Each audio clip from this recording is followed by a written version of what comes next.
What's your opinion on this fight?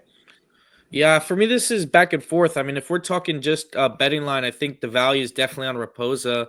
I like Mitch since he's been on the Ultimate Fighter too. I thought he was always really good. I'm pretty sure he was like the number one pick on his season, the Ultimate Fighter. Lost in the house, didn't play out how he wanted to, but he was very young at the time. His fight against Andre Lima, it's says split decision. He lost. It was a close fight, but he clearly lost. I think he's like should be wrestling more. He was striking a lot in his last fight. I'd like to see him chain takedowns here, especially against Sumudaerji. And that's kind of been one of the big weaknesses of his career has been the submission defense. 6 losses out of his 7 by submission. So you would think Raposo would come in with that game plan. I think Raposo is training out at Extreme Couture for this fight camp too, if I'm not mistaken. So, Yeah, he is. but Yeah.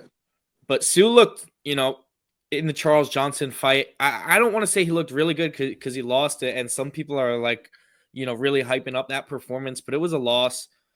For me, the one thing that really is holding me back from backing Mitch Raposa is I feel like Sue's a lot bigger than him, to be honest, and he moves just as well. Mitch is just like a small guy. Like if there was a 115-pound division, he'd probably be the champ, of men's strawweight. But I feel like Sue's going to be a lot bigger and definitely can knock him out.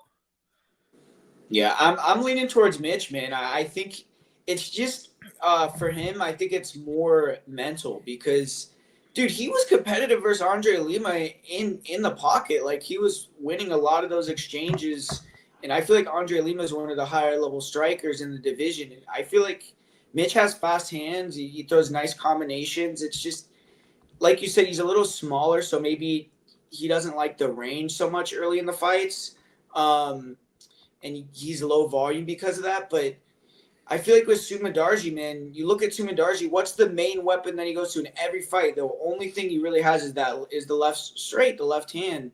Mm-hmm. And this is Southpaw versus Southpaw matchup. I mean, you'd think, Mitch Raposo, Southpaw versus Southpaw, he's probably going to be able to avoid that straight left. It's going to be really hard to land that unless Sumudaerji is super slick. I think Mitch Raposo is going to be able to get inside. He's going to have the better striking on the inside, and then he just has to be all the way out and then mix in some takedowns. And I feel like I went back, and I know it was from a long time ago, but I watched Sumudaerji's fight with that Zaruk Adashev guy who was like 3-2 overall.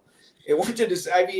He was like a shitty, terrible version of Mitch, and it was a close fight. It was like Sue hurt him at a couple moments to kind of clearly win, but if you like looked at it overall, like Zaruk Adashev was winning minutes in the fight, and I feel like if Mitch comes with that same kind of game plan, he can mix in the takedowns, which Adashev couldn't do.